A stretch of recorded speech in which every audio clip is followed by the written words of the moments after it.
is Histories and Mysteries. I'm Ashley. And I'm Jessica. And on this week's episode, Ashley is going to be talking about Thelma. Thelma Todd. Thank you. She told me 2 seconds ago, and I forgot to listen. I listened, but I just didn't retain. Yeah, I gotcha. And I am going to be talking about Samuel Little, Oh, never heard of him. which is surprising.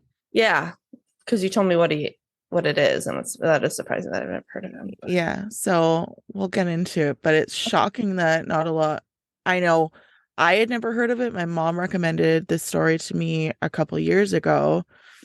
And I'm just getting into it now. Sorry, Mom.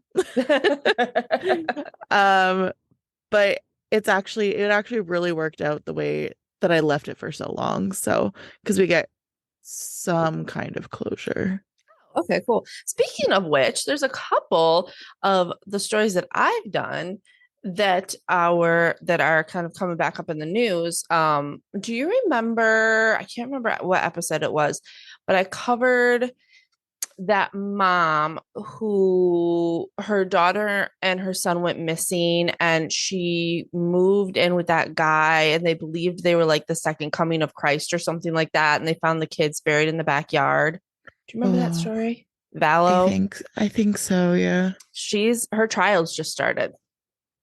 Oh, Yeah, so I'll be interested to see how that plays out. And then if you remember in the Murdoch case I did, the boy that died on the road that they said was a hit and run, they're opening his case back up with more good. connection to Buster Murdoch. Oh, good. Yeah, so we'll see how that one goes as well. His mom is obviously very happy that they're opening Stephen Smith's case back up, and hopefully, she'll get some kind of closure because it was not a hit and run. So hopefully, she'll get some kind of closure from Yeah. that. So we'll see what happens, but Fingers crossed. yeah. Yeah. So, also a little announcement. We may or may not have an episode, this is kind of early, May 7th, depending. I'm getting my wisdom teeth removed May 1st. I told her she's crazy because it took me like 6 weeks to recover and I only had my bottoms taken out. So, I'm 36 years old and I'm just getting my wisdom teeth out. Well, that's apparently okay. one has a cavity, so he's like, you better get that out. And then like two of them are impacted, so he's like, you might as well just get them all out. And I was like, Yeah, fine. might as well. Honestly, like my biggest issue, like mine all came up straight, so they were fully erupted. But I can't get back to the very back with my toothbrush. Yeah, And so I had cavities. yeah, that's what they said with me too. So I'm gonna go get those removed. I'm getting put under. Oh, I'm so jealous. Yeah, that's what my whatever they're called, is it not an what's a Orthodontist? no, the surgery person for the mouth. The oral surgeon? Yeah. Yeah, the oral surgeon. I kept wanting to say orthodontics, and I was like, that's bones. Yeah, the oral surgeon suggested. Orthodontics is for braces. What did I say? You said for bones. Because I was thinking of orthopedics. Yeah. Too many guys, it is 8:34 at night. I'm very tired. I also work in a dental office, so yeah.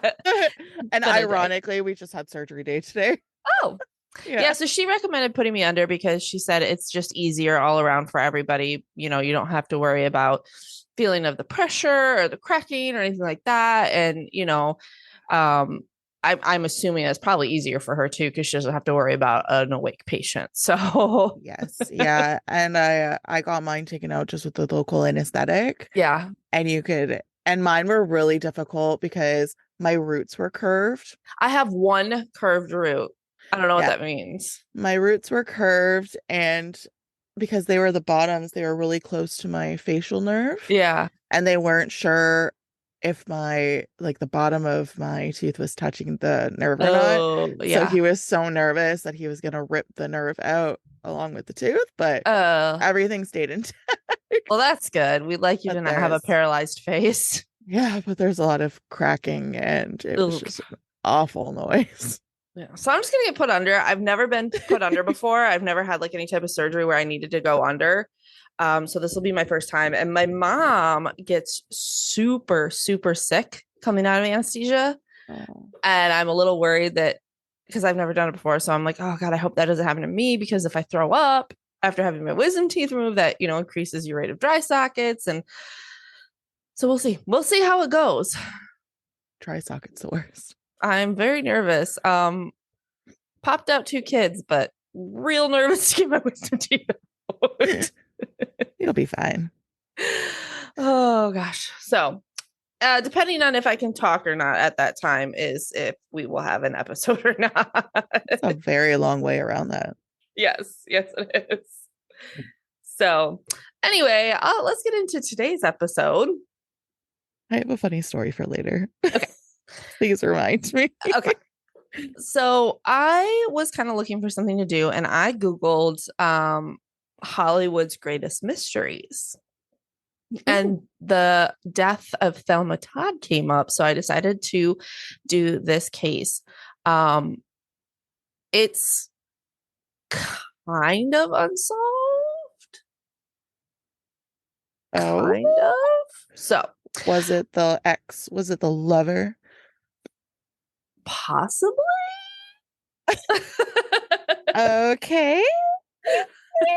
All right, let's get into it. So, I got my sources from the New England Historical Society, Los Angeles Times, and the Crime Wire. Oh, that's a good one. Yeah. So, Thelma Todd was old Hollywood. I'm talking like 1930s, black and white photos with the dark lips and glamorous outfits, Hollywood. She was at the peak of her career in the 30s and just embodied that 1930s old Hollywood main actress. Yeah. And honestly, with that kind of name too, like, Yeah. Yeah. Thelma Todd. She's yeah. gorgeous too. If you look her up, she's really pretty. But at the age of 29, the glamour stopped and poor Thelma Todd was found dead in her garage. Well, not her garage, in a garage. Kind of her garage. Um, at first, it looked like an attempt to die by suicide, but after further investigation, it seemed that maybe something else was at play. Oh, So they also thought that it seemed more like an accident if it was like her doing, but we'll get into that. So Thelma Todd was born in 1906 in Lawrence, Massachusetts. Throughout her time in school, she was described as a bright and determined young woman. After she graduated from high school, she went to Lowell State Normal School, which was a school for teachers at the time. And she completed her student teaching, but realized that it just really wasn't for her. She dreamed of fame and fortune and kind of went about it in a weird way. She decided to join pageants and enter acting contests, which I guess was a thing. She ended up winning Miss Massachusetts in 1925, where there were some talent scouts who recommended her for the Paramount School for Junior Stars, which was run by Paramount. sorry. What kind of scouts? Talent scouts? What? Talent? Talent. Talent? Oh no, it's my Michigan accent. I knew what you meant. Yeah, it comes out thickened with like A's and like Valentine, talent, calendar. I'm surprised you don't have it. You're Canadian. I say talent.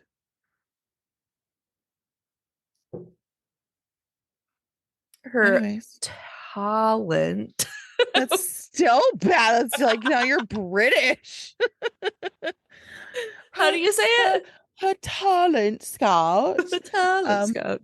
talent. The talent. That's Talent. better. Her talent coach. Oh Oh, God, now I'm this is a struggling with coach. disaster.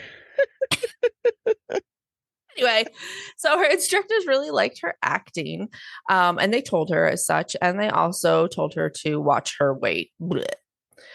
But But and she was thin. I mean, but this, this is old Hollywood where they were like, well, even like Marilyn Monroe is a little bit, I don't know, but she was thin, and they told her to watch her weight, and it's disgusting.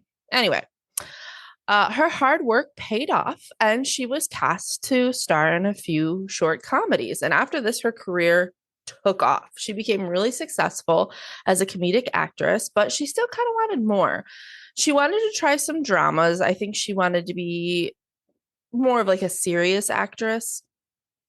And uh just so happened that at the same time she started dating Roland West, who was a director. He was also married, but apparently his wife didn't care that he was having an affair with Thelma Todd. At least that's what the source said, but I'm sure she cared a little bit. And they decided to do a movie called Course Air, which was the first dramatic role for Thelma. And it was so different from anything that she had done before that she actually used a different name. She used Allison Lloyd. oh, I think Thelma Todd is so beautiful though. Yeah. So, well, she still was using Thelma Todd for her comedy acting and then was using Allison Lloyd for her dramatic acting. Interesting. Yeah. So she had like two kind of personalities going on here, and she did really well in both avenues. So she was doing comedies with the Marx Brothers and Bing Crosby, and was with some really famous dramatic actors as well. They listed some. I had never heard of any of them, so I didn't write them down. But apparently they were famous at the time. Nice. Good reporting. Thanks. So, getting used to Hollywood at first was a little difficult for Thelma. And she said, at first, when I was making a picture and men hailed me as a sweetheart or honey, or came up and put an arm around me when they wanted to tell me something, I was insulted. We don't take familiarities from men in New England, she said. But she soon learned not to take offense. They were just being friendly, she said. Now I appreciate that fact. No, honey. And I'm sure she was just saying that to come off as like the nice, sweet actress, but I'm sure it still bothers her. If that bothers you, that bothers you. You know what I mean? What if you were famous and you were famous for like being another person, right? Because obviously you're an actress. Mm-hmm. What would your persona be, do you think? Like, I think I'd be like the sweet one yeah, because I'm so sweet already. it's true. You don't know how to say no to people. That's true. I'm kind of a doormat.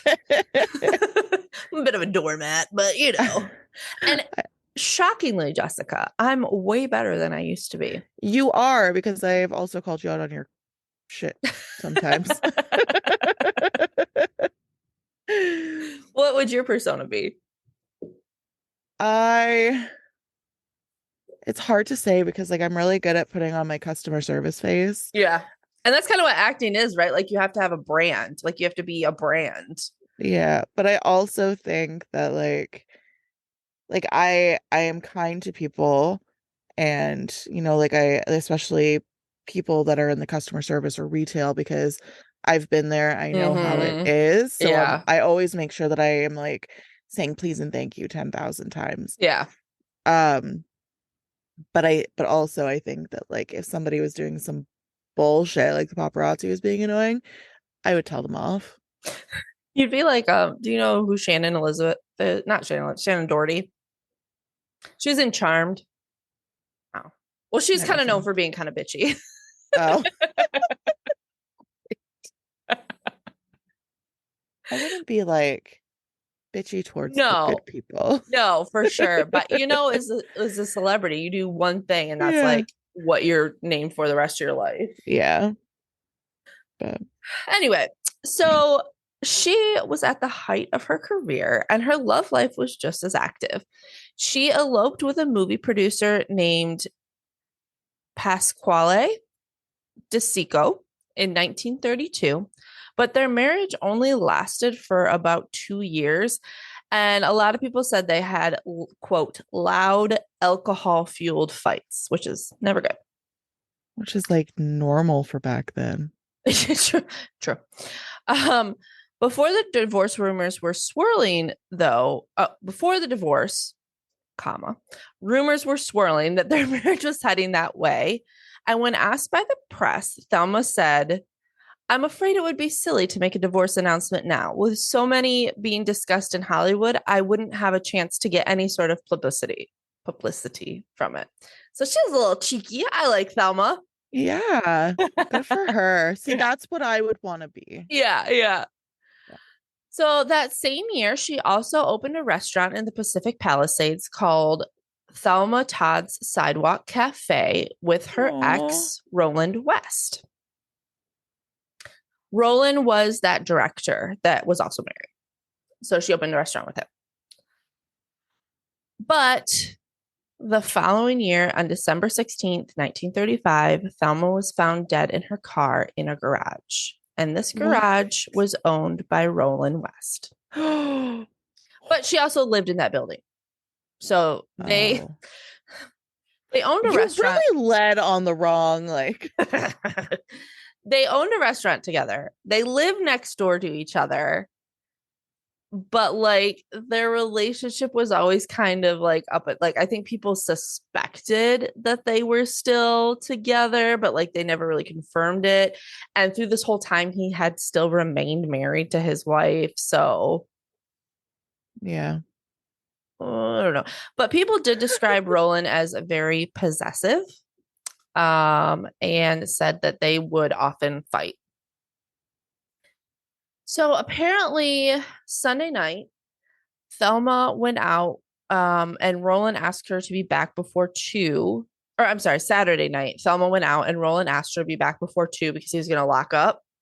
Like, apparently, their restaurant was like um, the downstairs, and they lived in the upstairs, and there's like a couple apartments, I guess. And Okay. so he was going to lock up, and so she wouldn't be able to get up because I think they were just the two that lived there. And she didn't show up by 2, so he locked up and went upstairs. And it wasn't until Monday that Thelma was found. Holy So crap. yeah, the coroner ruled her death by carbon monoxide poisoning. She was found in the garage with. This is where it gets kind of weird. So one source said that the car wasn't running when Thelma was found, but that there was still fuel in the tank. So, like, it didn't run out of gas. Another source said that the ignition key of her vehicle was turned on, but it was off, and the garage was filled with gas, which means that the engine cut off because of the lack of oxygen. Oh, Another source said that it was still running and out of gas.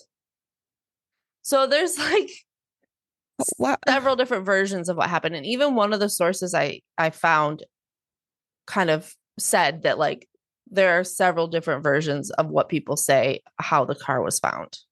But why?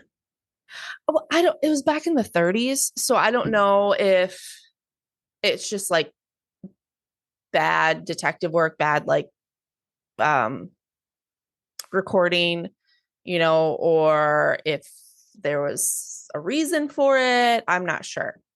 Yeah. That's just that's so odd though that you can have so many differing Yeah. because that seems like such a an absolute thing, you Yeah. know? It was either on or off, gas or no Yeah, gas. exactly. Yeah. Yeah. And I found all different kinds. So, but the coroner suggested that Thelma got home around 2:33, climbed the 270 steps to the garage at the top of the hill over the restaurant with the intention of sleeping in her car. And he thinks that probably she was cold, so she started the heat and then was overcome by the carbon monoxide fumes. That was what the coroner said. Uh, And it would fit with one of the ways the car was found. If the car was found in any of the other ways that people have said, that doesn't really fit, right? yeah. Another weird thing was that a witness said that Thelma could not have died Saturday night slash Sunday morning because she had spoken to a friend on the phone Sunday day. Oh. And Jewel Kamen, who is Roland's wife, said that she saw Thelma Todd in her car with some man on Sunday. And friends said that Thelma had mentioned that she had started to see a man from San Francisco. So it could have been that man. They The were never able to find scandal. him. Yeah. They were never able to find him, though. So her autopsy did say that her blood contained lethal levels of carbon monoxide and that she may have been drunk at the time of her death. But, and here's the kicker for me, Jessica, it also found damage to her throat, which could have been caused by someone forcing a hose or other similar type objects into her mouth. Oh my gosh. And there's a creepy story involving this guy named Luciano. So her husband, her ex-husband, had a partnership of some sort, business or friendship, I'm unsure, with Lucky Luciano, who was a New York City mobster. Okay. And there were rumors that after they had divorced, Thelma and Lucky kind of had a thing on and off. These are just rumors, never confirmed. But at one time before she had died, um, Thelma said that she had sworn off drinking at one point to like help control her weight. And Luciano had forced a champagne bottle into her mouth to get drunk. Oh, the poor girl. Yeah. So that being said, um, could Luciano have done something? And here's where the motive might be. Okay. So Roland West, her restaurant partner and on and off lover for many, many years, was in the restaurant with her, but the restaurant wasn't doing well. So it was a super, super popular restaurant because Thelma was famous and she had a lot of celebrity friends that ate there, but it Yeah. wasn't making money. And one of the reasons they think is because there was some pressure from the New York City mob by Luciano to buy mob controlled suppliers, which charged them way more than other ones would be charged. Great. So, one of the kind of theories was that, well, were they kind of pushing back on buying from those mob suppliers? And so Luciano did something about it. Was Roland mad that Thelma had brought Luciano into their lives and was like, maybe she was sticking up for him or saying, like, we need to buy from his suppliers? And Roland thought, well, if I get rid of her, then my connection to Luciano's gone as well. Mhm. The other thought was maybe that it was her ex-husband. Um, there's some loose things like apparently they went to a party and um her ex had told the party host to be like, oh, you should put me next to or at the same table as Thelma because like I guess Thelma was being really cold towards him, and the party host didn't realize he was kidding and put him at the same table as Thelma. And when he showed up with a date, Uh, he sat at a different table and Thelma was pissed. Um, and so she had been really like hostile toward him. So, they're like, well, maybe they were fighting and I don't know, but I don't really think that's a great motive. Um, no. so, it could be a plethora of things. Maybe, something happened earlier in the night to her throat and she did accidentally die. You know, um, they don't really know. And a grand jury couldn't reach a conclusion to move forward with any sort of trial. It was split between those who thought her death was suspicious and those who thought it was just an accident. What do you think? Well, where did it go? Okay, well, I don't have this in here, but apparently in 1950, I swear I wrote this down, but apparently I didn't. Apparently in 1952, on his deathbed, Roland West confessed to killing her to one of his friends. What? Yeah. And it never really said, that never really said if he confessed why he did it or how he did it or anything like that. But apparently he did confess to his friend, and then his friend told um some other people. I gotta look this back up since I didn't write it down. Uh, yeah, I mean, it's even like in IMDb, if you look him up, like his trivia is in 1952, he allegedly made a deathbed confession to his friend Chester Morris that he was the one who murdered Thelma Todd. Wow. Yeah, so I mean, it's pretty widely thought that he did make this deathbed confession. Why So do you think he would have done it? the only thing I can think of is that, you know, perhaps yeah, it says implicated in Todd's death, but West was in ill health by that time and the confession was never independently confirmed. But I don't know. I think either two things happened. I think either one, he feels guilty for her death and said, like, it's my fault. And that was the deathbed confession. Or he did it because of this mob connection, is what I'm thinking. Yeah, I was thinking the mob connection was probably the best bet. Yeah. I mean, that's really the only solid motive. Yeah. Or it was just an accident. And, maybe because he locked up and she couldn't get in. And so she went to sit in the garage and started the car for heat. Maybe he feels like it's his fault. And so he said, it's my fault that she died. And maybe that's what it was. I could see Yeah. either one of those two. Oh yeah, for sure. I just well, and when you were kind of going through those different reasons as to what the coroner might have thought happened, Mm-hmm. um my thought was that she, like you had said, started the car to warm up and Mm-hmm. then just fell asleep. Mm-hmm. Not the carbon monoxide hit her first, you know? Mm-hmm. Like I think she was just like really tired, It's super early warm. in the morning. Yeah, warm. Yeah. She'd been partying. Yeah. So, Another thing that I did see, though, that was interesting was that apparently it had been really windy that night. And when they found her, her hair was like perfect, whereas it should have been a little disheveled from the wind if she had walked up all those stairs to get to the yeah. garage. Yeah. So that's just another little thing to throw in there of oddness. Oh Yeah. my gosh. That's so crazy. Yeah.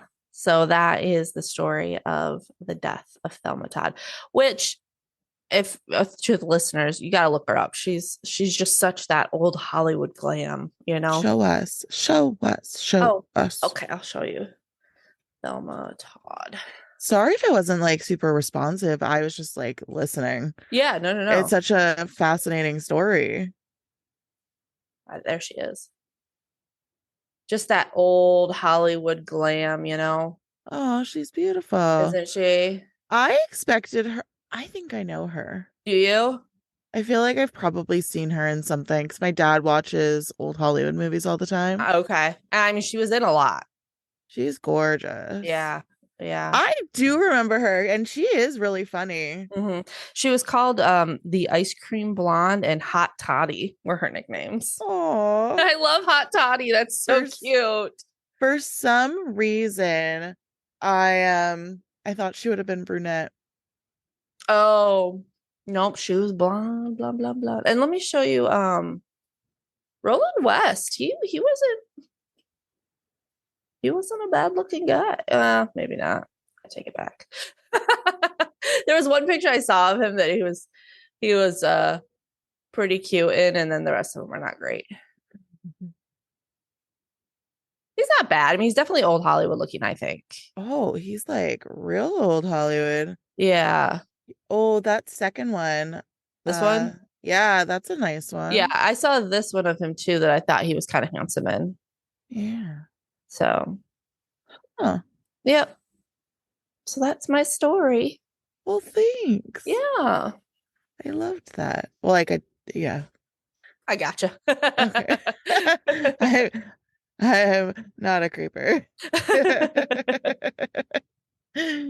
All right, well, thank you so much. And you know what's really funny is because I was thinking about doing Marilyn Monroe's death this week. Oh, that would have we had an old Hollywood theme. Yeah.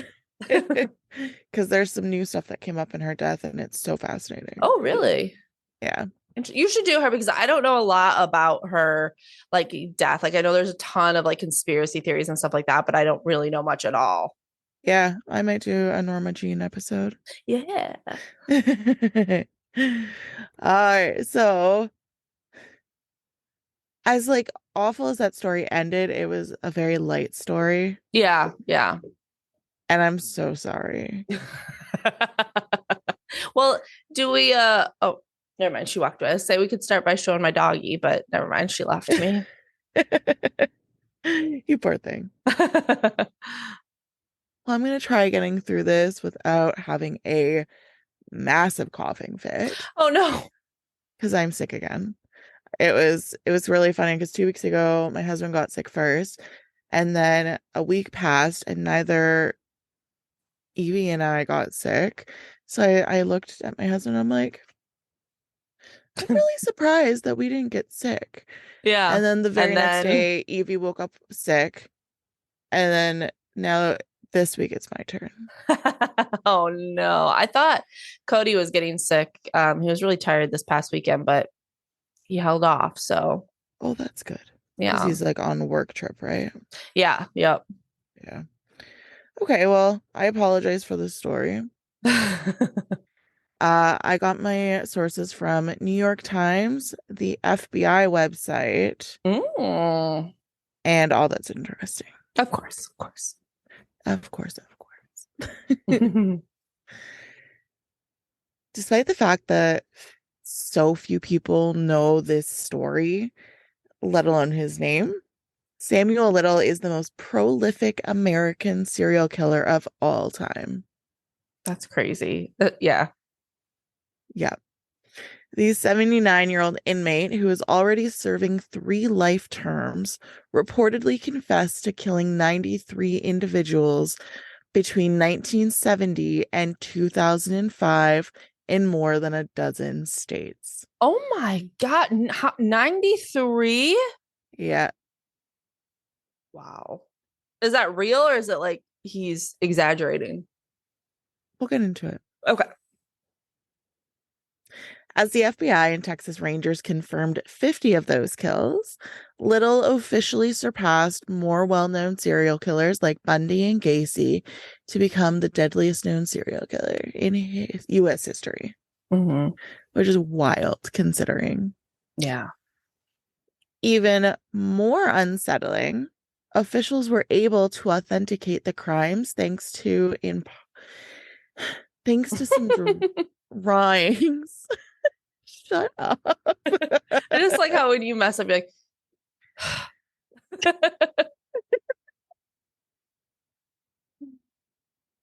Even more unsettling, officials were able to authenticate the crimes due to drawings that he made of the victims by memory. oh, He remembered almost every single face that he killed. oh, great. While there are still dozens of unresolved Jane Does, these drawings have helped to reopen and subsequently close dozens of cold cases. When the FBI's Violent Criminal Apprehension Program approached Samuel Little, who was serving life in prison for 3 homicide convictions, he was expecting to switch prisons. Little appeared to have information on a murder in Odessa, Texas, which piqued the interest of Texas Ranger James Holland and 2 FBI crime analysts. Hmm. They then approached Little and made an offer. Give us information and we'll transfer you to a new prison. Little proved to be more than willing to speak. I'm assuming then he wanted to go to a new prison. Yeah, yeah. So he's like, okay, Sounds great. what else am I going to do? Yeah. They then approached Little. Oh, shit.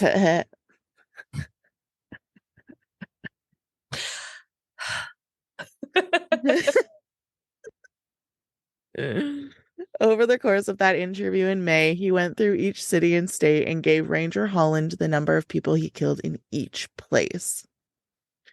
Jackson, Mississippi, 1 person.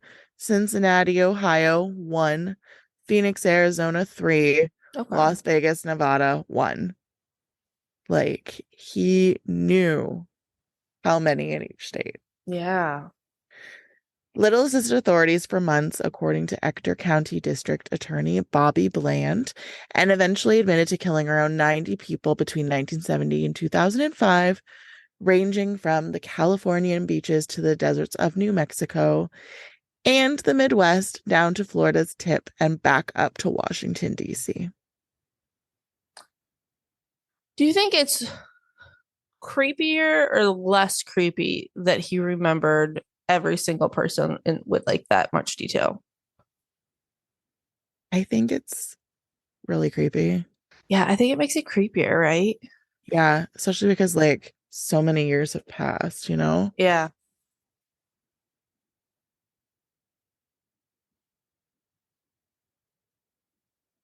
Um, Also, for us Canadians, is that trek like a big trek? Like his span? What, say it again? So from California to New Mexico That's not too far. and the Midwest down to Florida's southern tip Oh, and okay. back up to Washington. Oh, yeah, that's pretty much the whole country. Oh. Yeah, it's like, I mean, it's for the Canadians out there. Let's pull up a map. United States of America. Oh God, what am I gonna find? Okay, let me share my screen. Sharing of the screen. Sorry for those of you that don't watch us. This is probably really boring. But so Go here's watch us. come watch us. Here's California, New Mexico. This is considered the Midwest. Oh my Florida's all the God. way down here, and Yeah. then back up to Washington. Yeah, so I wish I could draw on that for you. Um I have a crime map of his and yeah, it's like all over in the east, up and down, like close to Toronto. So Okay. that border. And then it goes all the way west. For some reason, he skipped a state in the middle, Okay. between Lucky them. what are those places? Between New Mexico and Texas. He like just like skipped the state in between. What state is in between? Arizona. Oh, yeah, he skipped Arizona. Well, didn't you say he's murdered in Phoenix? He had three in Phoenix. Yeah. I don't know. I don't know if this map is accurate. The FBI did it. FBI, damn it. The FBI did it. Don't blame me. So yeah, that's a long stretch. Yeah. Yeah. That's basically the whole country. That's so crazy. That's insane. While 50 of these confessions have thus far been corroborated, providing some closure to the families of those victims, many of his confessions are still undergoing verification. Even if no more confessions are ever substantiated, Little is now the deadliest known killer in American history, even with just his 50 kills. Just. So you know what I mean? No, I mean like, Yeah. yeah, like it's Like, like, holy crap. yeah, it's you can say just his 50 because he did so many more. Yeah. Yeah. And with his cooperation, there may only be more confirmations of his murders on the horizon because there's been a lot of cooperation for law enforcement across the country as Texas Rangers are in the process of verifying these murders, which is amazing. I'm sorry, According I don't to, mean to interrupt you. My dog just scared the shit out of me. She's a Rottweiler, so she's tall. yeah, So she just and she's like, I got my headphones on, so I can't really hear her. And she just walked up next to me and like brushed her whiskers across my arm. And I didn't realize she was there. And I thought there was like a gajillion spiders crawling on my arm. I oh my was like, oh God. shit. It was just my dog. Sorry. Kyle, Continue. Kyle, I don't know why I keep saying my husband, but Kyle, he, I was sleeping the other day and he went to go kiss me goodbye.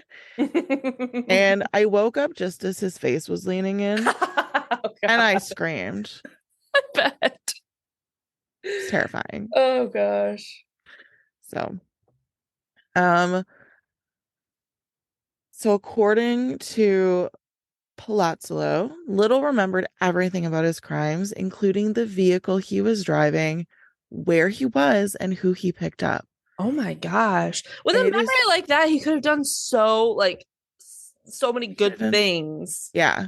And that's the thing, his memory is insane. Yeah. I'll read a couple of his confessions from the FBI's website. Okay. It's insane. Yeah. Um, his recollection of events appears to be so reliable that the sketches he produced of his victims are now being used as evidence by police attempting to solve decades-old unsolved killings. He may not remember specific dates for everybody, but he can remember the faces of the women he killed, which can then be identified by their friends or relatives. Little is presently, well, not presently anymore, but he was serving 3 consecutive life sentences because the majority of his offenses remained undiscovered or unknown at the time of his arrest. A pittance compared to the staggering term he'd face if his whole crimes were successfully presented in court. Oh wow. But the specifics of his killings are now being revealed in unprecedented detail. Samuel Little was born in Georgia in 1940, and he quickly moved with his family to Ohio, where he grew up pretty impoverished and got into a lot of trouble at school, which sound familiar for a lot of the, Yeah, a lot of the serial killers type things. yeah. He soon advanced to petty crime and was imprisoned for breaking and entering in Nebraska in 1956. On the other hand, his offenses only became more serious as he traveled across like a dozen US states, racking up arrests for everything from stealing and fraud to assault and rape. Wow. That's what I never understand about like if you're out there getting away with, I guess if you're getting away with it, you think you can get away with anything. But like if you're out there getting away with murder, why are you going to chance it by stealing things? Right? Yeah, I know. I mean, they like, not thankfully, but this guy started off with stealing and then moved to murder. Gotcha. Yeah. He later claimed to have been a serial killer from the early 1970s, yet his first arrest for murder occurred in 1982 in Mississippi. There is still insufficient evidence for them to convict him, though. Mm. Meanwhile, he was arrested for another murder in Florida, but was quickly acquitted. He then relocated to California, where things started to take a turn for the worst.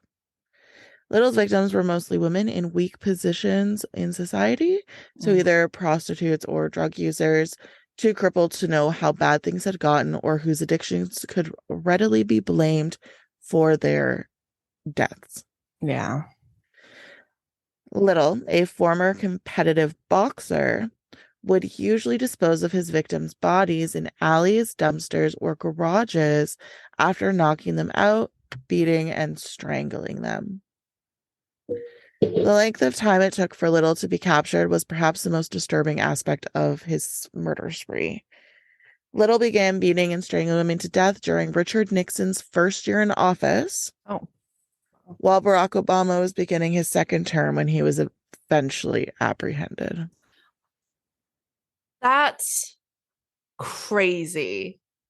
Yeah. That's like that's a really good way to put that span of years into like perspective. Yeah. Wow. Yeah. Like how wild. Yeah. The intriguing and also awful fact is that he was lead suspect in most cases. He led as suspect. That But is creepy that he was like in all those well, a lot of those cases lead suspect, but never actually like caught. yeah, because there were no outward wounds. So these deaths were thought to be accidental deaths due to drug overdoses or natural causes. Wow. His streak didn't end until September of 2012. Oh my gosh. That's And insane. an officer became aware of a narcotics related warrant for Little's arrest, which led him to Little in Kentucky, where he was in a homeless shelter. Upon his subsequent deportation to Los Angeles, DNA samples were taken and eventually matched to victims in three unsolved killings from 1987 to 1989. So DNA for the win. Good. Despite witness Hama, What was despite that? I was in the sentence is despite witness testimony, but I read the word underneath, which is homicide. So Despite witness, hama hama hama. so despite witness testimony from other women who narrowly escaped his grasp, he pled not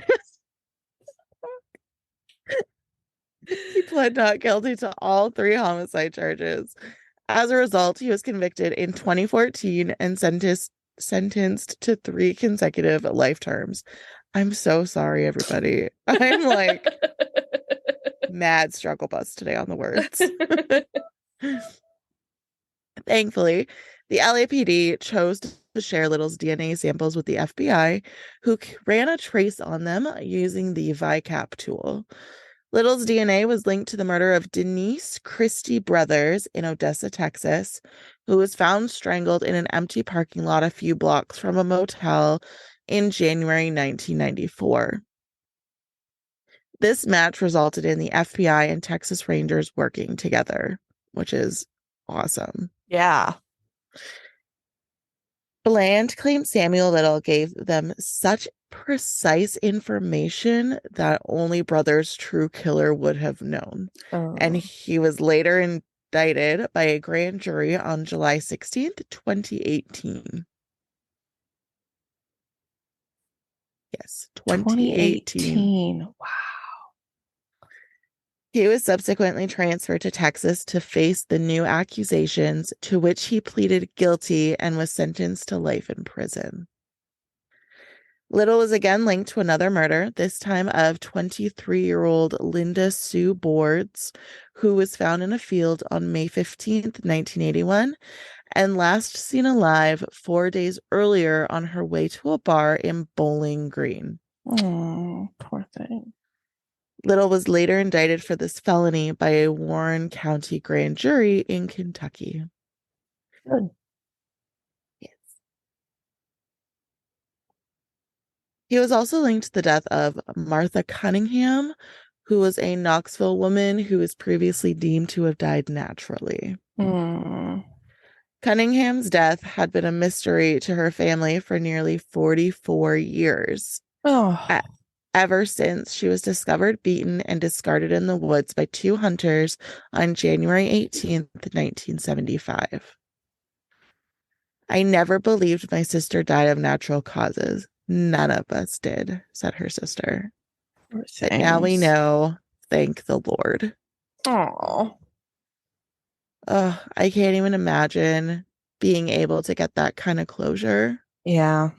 Like, Yeah. that's And just amazing. not knowing all those years. Ugh, Yeah. poor things.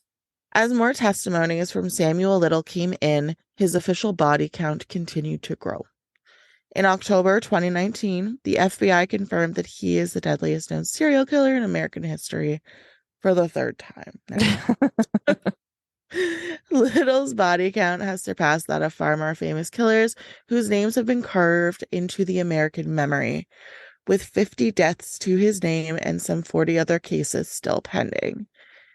And those cases still might be solved because of how much detail he gave them. That's that's just terrifying that someone is just going cross country and just like killing Yeah, people as he goes. that's the scariest part, right? Because it's Yeah. not situated to one specific area. Like Yeah. nobody was safe. Yeah. It's not like, okay, well, I don't live there, so I'm safe, you know? Yeah, exactly. Yeah. It's insane. For many years, Samuel Little believed he would not be caught because he thought no one was accounting for his victims.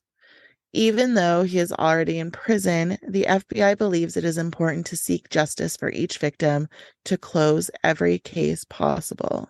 Yeah, absolutely.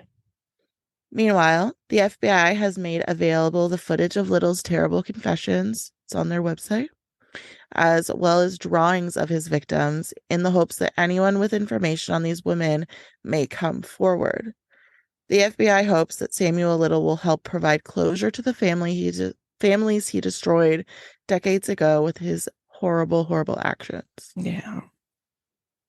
And he died in the LA area hospital on December 30th, 2020, day before my child was born, at the age of 80. It was said that he had multiple health concerns, such as a bad heart, diabetes, and other issues. Poor guy. Yeah, I know. I it was interesting because I came to the realization that it's ironic that he died the way that he made his victims look as though they had died, Yeah. right? Because a lot of them Yeah. were attributed to natural causes and Yeah. just, yeah. Wow. So it's ironic that that's how he went out because it Yeah. wasn't like homicide or anything in the Yeah. jail. Like it was just, yeah. That's So, crazy. so that's the story, but I did have two confessions of his that I wanted to go Ooh. over quickly Okay. with you. And then afterwards, I want to screen share and go through, like, show the different, like, all their faces, Okay. just to kind of Yeah, absolutely. focus on those women. So this one was from Covington, Kentucky, 1984. Little stated that in approximately 1984, possibly in the summertime, he was driving his Lincoln Continental Mark III from Lorain, Ohio to Cincinnati. While en route, he met a 25-year-old white female outside a strip club. He remembers her as being 5'6" to 5'7" and 130 to 170 pounds. Little describes her as having short blonde hair and blue eyes with a hippie appearance. She approached him and asked for a ride to Miami, Florida, saying her mother lived there. Little said he and the woman drove on Interstate 75. When they reached Cincinnati, the two of them spent time downtown on Vine Street. They continued driving together across the river into northern Kentucky. Little described driving to a hilly area not far from I-75.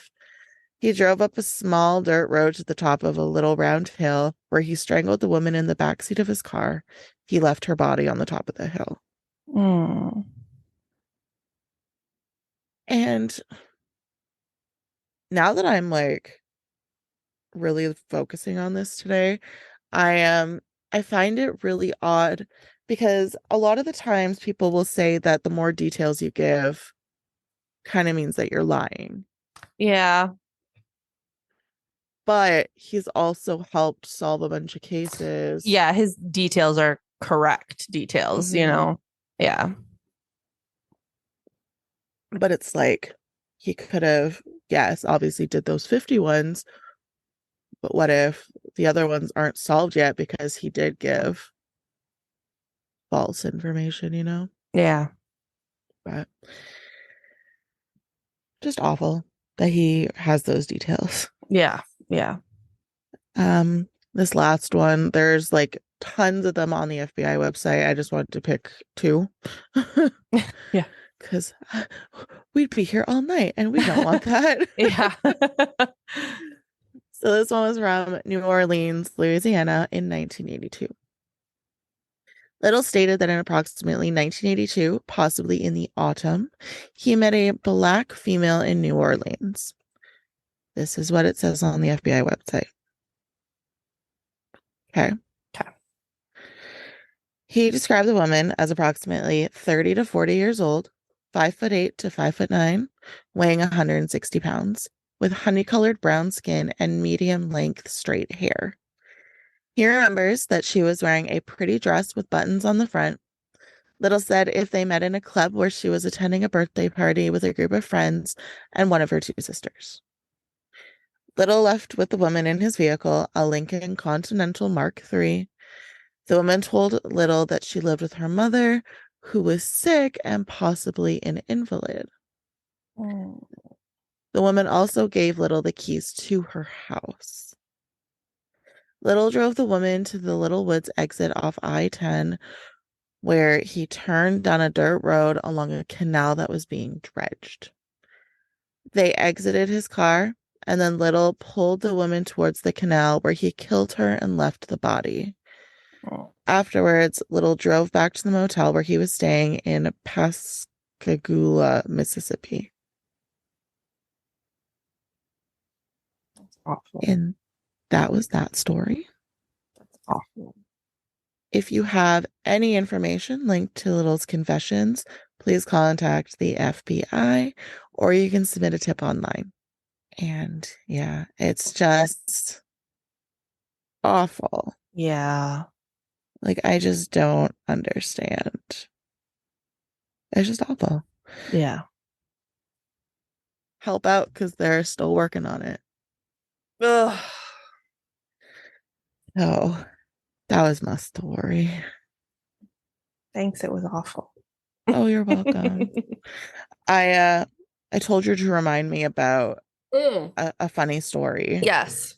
I haven't gotten permission to share it yet. Oh, okay. I asked for permission. She's like, I'll ask my boyfriend. Because it's his story. Okay. So And maybe it next is week then? hopefully, yeah. Okay.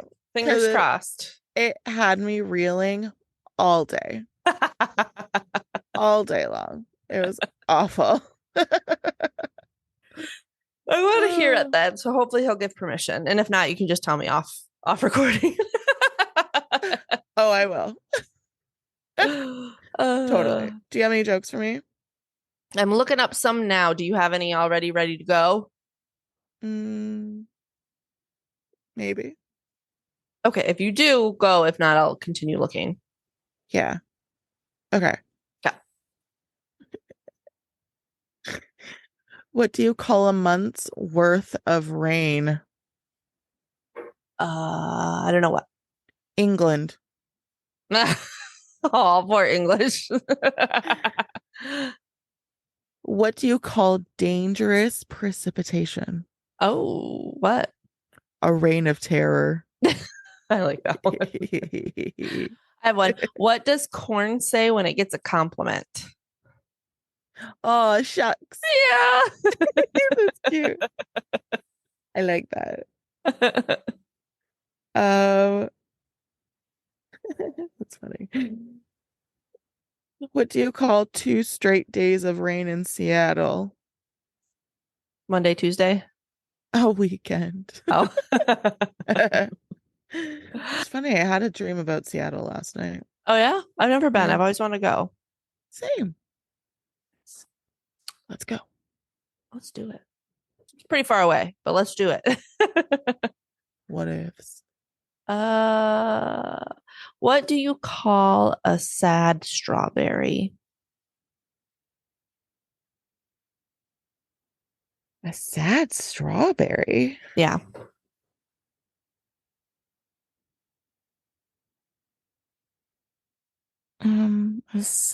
A blueberry. Yeah. A Aw. blueberry. That's fun. I like that. Right. Well, if you want more of us lovely ladies, you can find us on Facebook, Instagram, and YouTube. And if you would like to rate and review us, you can do so on Apple Podcast and Spotify. Thanks for tuning in, and we look forward to bringing you two new stories next week. Bye.